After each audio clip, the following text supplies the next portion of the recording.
السلام عليكم أخواني المشاهدين في فيديو جديد. أتمنى أن تكونوا بخير وبصحة جيدة.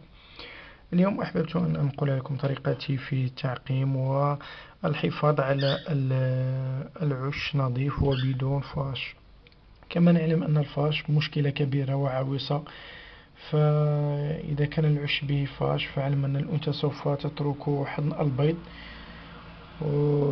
أو إذا فقس البيض فسوف تموت الفراخ بفعل الفاش.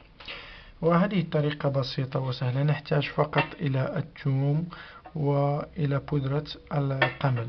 أولا نقوم بتقطيع الثوم إلى نصفين، ثم نقوم بفرك وحك العش من الخارج بهذه الطريقة من كل الجوانب. نقوم بالحك جيدا لأن رائحة الثوم تبعد الحشرات وتبعد الفاش عن العش، لذلك سوف نقوم بتحصينه من الخارج ومن الداخل. نقوم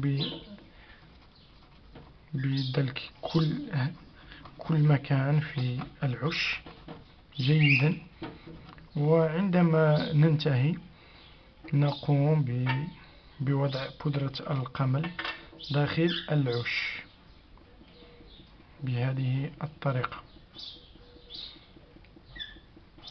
وإن شئتم تضعون أيضا الثوم من الداخل، تستطيعون حك الثوم من الداخل والخارج، ثم نضع بودرة القمل هكذا، وهكذا يكون أفضل إذا وضعنا الثوم من داخل العش وخارجه.